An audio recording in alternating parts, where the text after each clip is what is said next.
Hello, my lovelies. It's me, Althea, your magical minister.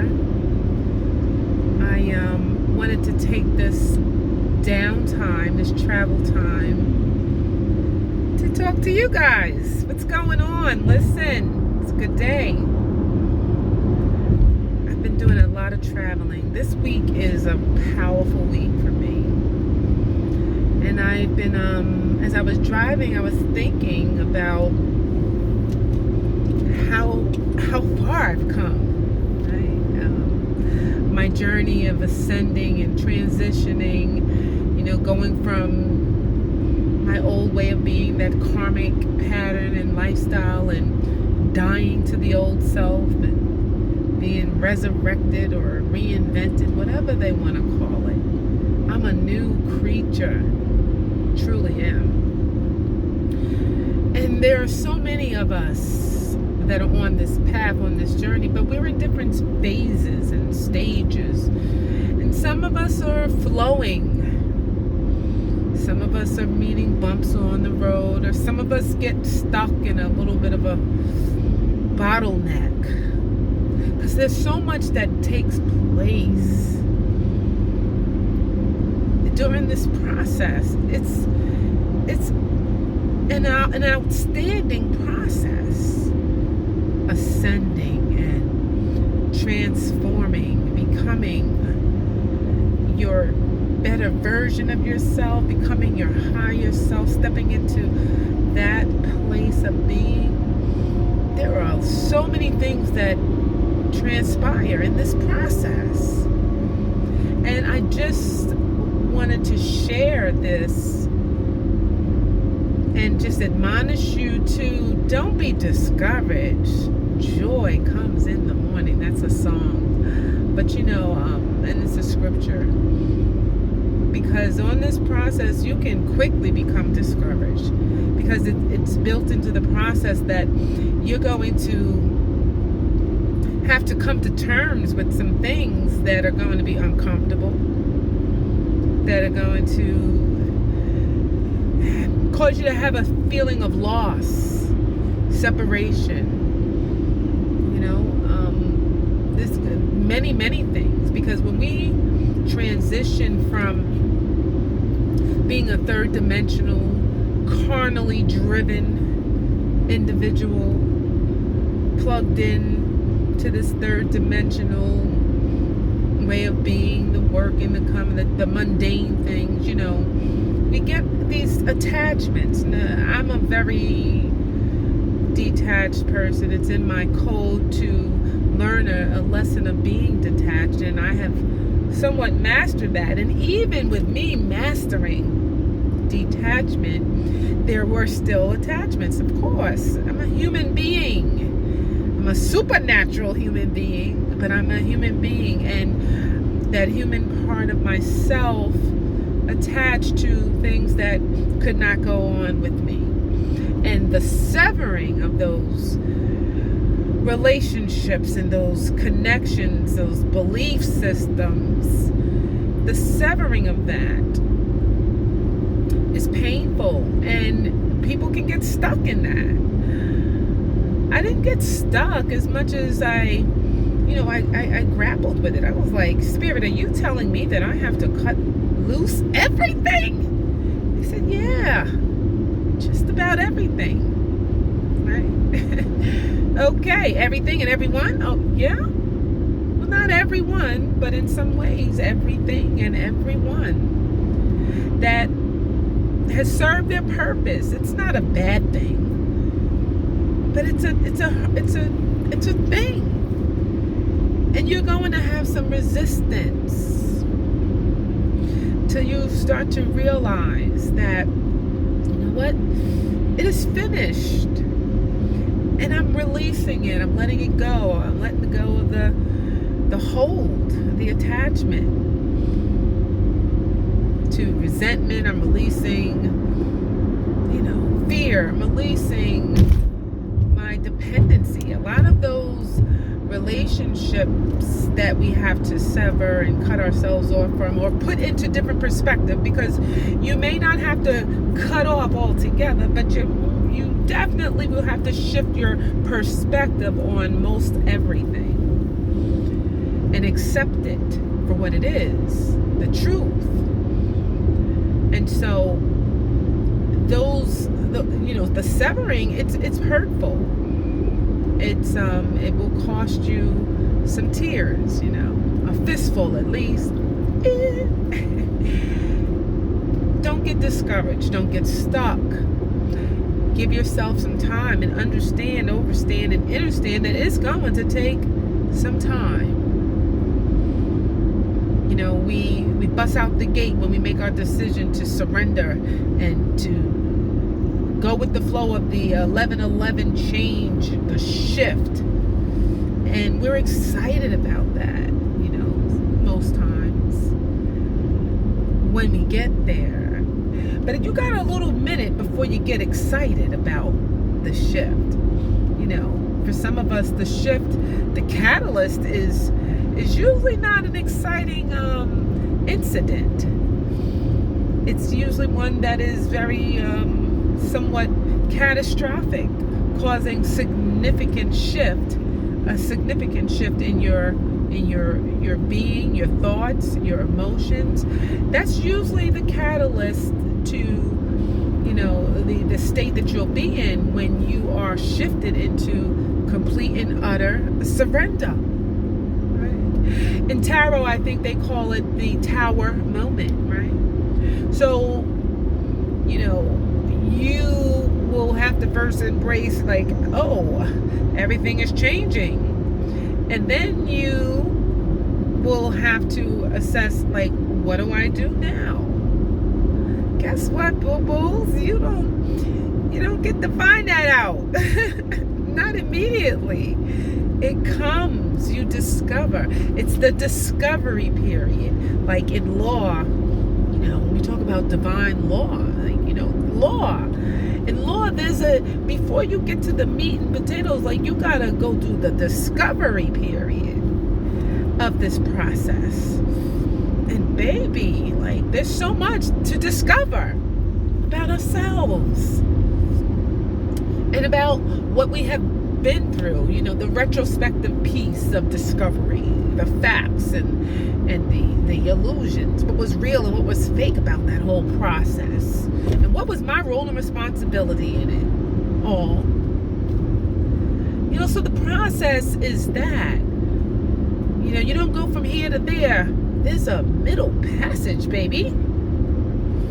And I don't want you to get stuck, and I don't want you to get discouraged, but you will, and it's okay. Know this: when you feel that stuck and that frustration, call on your higher self, call on God, call on your angels, your spirit guides, call on your master, your Jesus, your Buddha, your Allah, your divine self.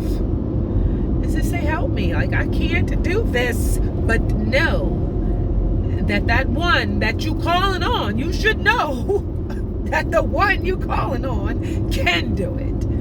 And where's a little nugget that I got, and I've gotten this long ago, and recently it has been brought to my recollection to reapply the principle, baby. You can't do it. Without God, I can do nothing. But with God, I can do all things. That's right. I remember the time when I couldn't love this particular hater in the church. I couldn't even worship God in her presence. And I said, divine God, how am I going to worship you? Be of good kind spirit, and I can't stand this chick over here. I can't stand it. She's evil in every which way, right? And to my surprise, at that altar, Spirit said, Jesus was Spirit at that time. Spirit said, you don't have to. I don't have to love her. No.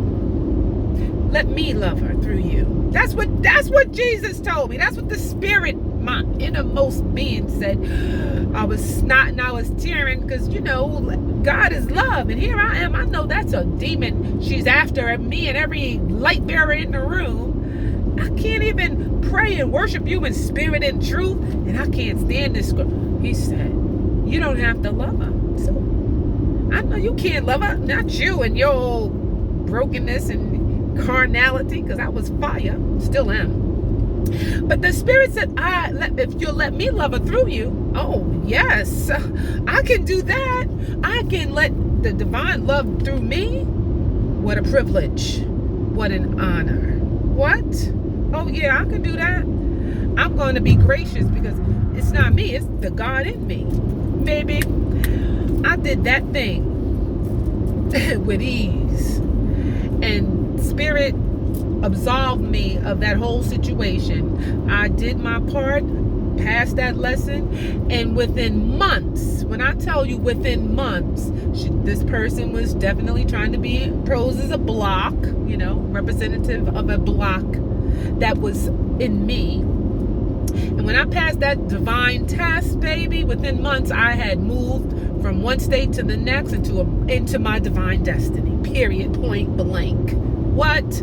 I told you I've been here before I did this. And so I'm grateful that my spirit guides, my higher intelligence that I'm connected to, reminded me, you know how to get this done. You apply the divine law, apply the divine principle that works in you. Just like you couldn't love and you needed the divine presence to move and flow through you for love, the divine presence rolls through you for everything. For your wealth, for your love, for your peace, for your health abundance, right? So whatever it is that's before you on this journey, when you find yourself stuck and you find yourself struggling with one emotion or the other, with the fear and the anger, the resentment, the frustration, the impatience. I know about that, right? Just know that you can reach to your guide and say, I can't do this by myself, but Spirit, you can get me through this. I'm counting. You lean on the divine within yourself. Your earthbound self is just about useless at this point. You must tune into that divine self on this journey. Defer to your spirit, man. Defer to your ancestors. Defer to the universe. You can't walk in this journey using these carnal tools. It's like, what they say, you can't put new wine into old wine skins, lest they do what? They burst. They create a freaking mess. So get out of your carnality. Put your carnal self under subjection on this journey. The carnal self wants to get with it. We don't want to pay no prices. We don't want to do no work. We just want things to feel better now. That's not how this goes, baby. It's not how it goes. You're spiritually, you have to do the work. You have to do the work. That's paying the price. And it's well worth it. Oh, baby. It's well worth it. I'm telling you. It's well worth it. You can't see the forest through the trees in the beginning. Baby, when I started to do this walk, I was like, where am I going? What do I do now? How do I be? It was literally like being in the wilderness. I didn't know how to be. I didn't know what was next. So you have to take some time and be to yourself. I'm just so blessed. I have been on a hiatus, tucked away, hermit mode, doing my inner work, and, getting me better.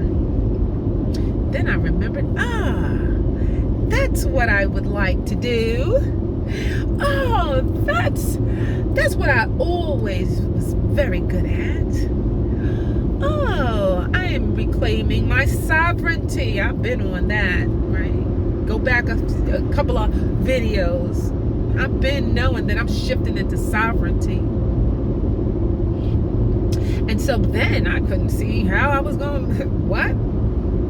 A lot of those relationships, at one point in this, I was saying like those carnal karmic relationships, they're very codependent. And that's why they're difficult to sever yourself from, because you're so dependent on your way of existing is dependent upon those relationships. Ooh, somebody said it, I didn't. Your way of existence, your way of being has been up until this point dependent on those relationships. And so when you begin to have to disconnect from not just the people and the person, but the energy, that state of consciousness, that way of being, that train of thought, that role that you have taken on in those karmic relationships, when you realize that you have to disconnect from that, it's painful because it's a part of you. It is who you have been, you have become up until this point, when now divine is requiring it all, baby. The spirit is saying you got to give it all up. It's got to go through the fire. If it stands through the fire, you can take it with you, baby. But that bullshit that don't get through this coal and this flame, it's gone. So only what you have done for the divine plan, for Christ, what you have done for God, what you have done for the kingdom, only what you have done for the kingdom will cross over and remain with you. Trust and believe that. But all that other dumb shit, I said it, it's meaningless. And you need to get rid of it. It's baggage. It's going to weigh you down. It's going to hold you up on your journey. It's going to confuse you. It's going to conflict you. All right? Let it go. I'm trying to help you. I really am. And talk to yourself much through this process. Talk to yourself so you can see how sometimes foolish you sound. And then you can also talk to yourself, let your higher self speak. Like clear your throat chakra and get connected and talk to yourself out of the nonsense. And realize, like, hey, I'm better off without that. You know what? As a matter of fact, I have been in that relationship, in that connection, in that train of thought, and it has not served me well thus far. And do you really want to continue in that, right? Talk to yourself, make sense, rationalize from the divine mind. Don't let your flesh keep telling you to stay complacent, be comfortable, stay with your friends, you need your old family. Listen, baby, I have always been, and I am boldly and confidently and proudly one of one. So I'm fortunate that I don't have a whole lot that I'm looking back. Like they said in that movie Heat with Robert De Niro and Al Pacino. Love the movie. And I think it was Robert says to Al's character, he says, I've always made a point to not attach to anything that I'm not ready to let go of in 60 seconds if I should feel the heat coming around the corner. Baby, I live by that. I don't have a lot of stuff that I'm attached to that I can't drop in 60 seconds. And the divine is not asking me to let go of those that I cherish and love and that have been born into this world for me. But those things that are not going on in my divine plan, baby, we got to let that go quickly. Because the heat, baby, is around the corner. Let it go. Let it go. The heat is around the corner. Only what you do for the divine plan, only what you do for the divine mind, for the Christ consciousness, for God, is going with you. So, having said that, it's almost 20 minutes into this video. It would be wonderful if you've gotten this far. If you have gotten this far, say, I got this far and I'm going even further. Comment in the comments box. Please like, share, subscribe, and come back again. I hope that this was helpful, because that journey, that ascending journey, that dying to self, that's a process too. You surrender, you say, okay, I will, I'm coming. But then you got to die. And that's the process. It takes time. So take time with yourself. Be gentle to yourself. Right? Because nobody the F else is. Trust me. Because it's your responsibility. It's your right. And you can do it. Namaste.